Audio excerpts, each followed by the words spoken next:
year after the destruction, a year after the Third World War, devastating world in search of hope, and a year later, New York, Moscow, London, Beijing, Germany will no longer exist.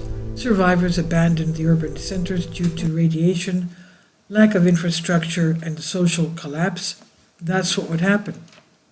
The metropolises of human arrogance will become ruins. The survivors, few and scattered, would abandon the urban areas chased by radiation, the collapse of infrastructure, the absence of any form of social cohesion.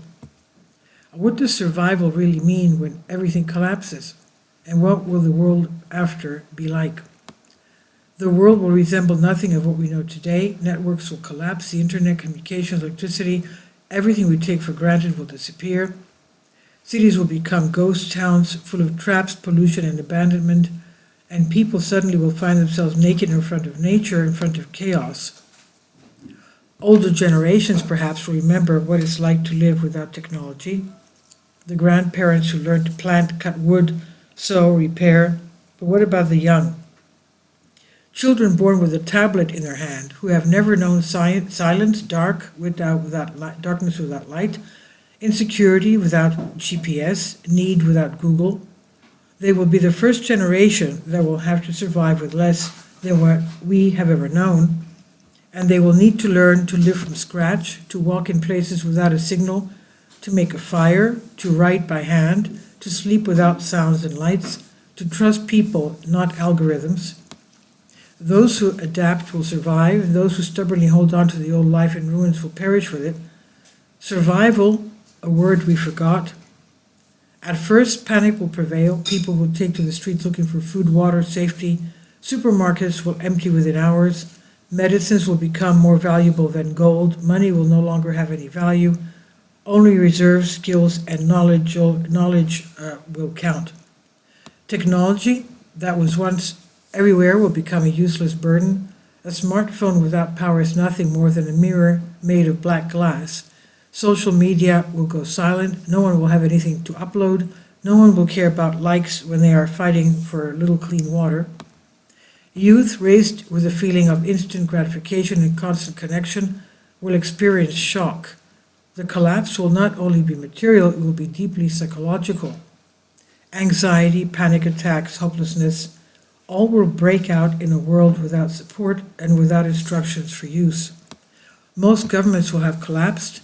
The concept of the state as we know it will be replaced by autonomous communities. Hunger, loneliness, and uncertainty will push people to something they had forgotten. God, faith, and hope. Everywhere, from Italy to Georgia, from the Balkans to South America, candles will be lit again in old churches, monasteries, in caves, in ruins. People will search for God, and they will learn to cooperate, because when technology collapses, it doesn't matter who is a doctor, engineer, or politician. The one who knows how to light a fire, how to share a little food, how to take care of an injured person, will be the most valuable. Some will start to organize, small communities will be created, some will remember how to plant potatoes, some grandmother will teach how to knit or how to make soap, how to make medicines from herbs.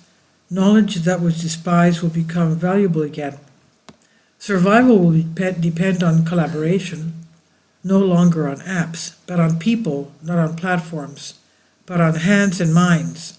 The family, the neighborhood, the community, that is where hope will be found.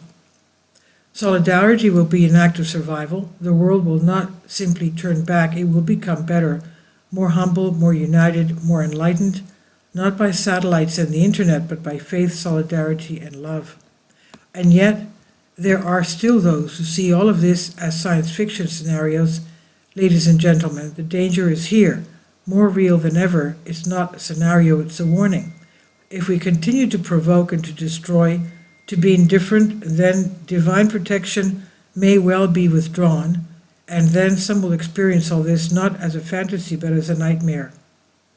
Christ is resurrected and is risen. Please leave your comments. Thank you for your support. Please support my Patreon account. The daily posts are 5 videos daily, and they are totally different from what I have on my YouTube channel.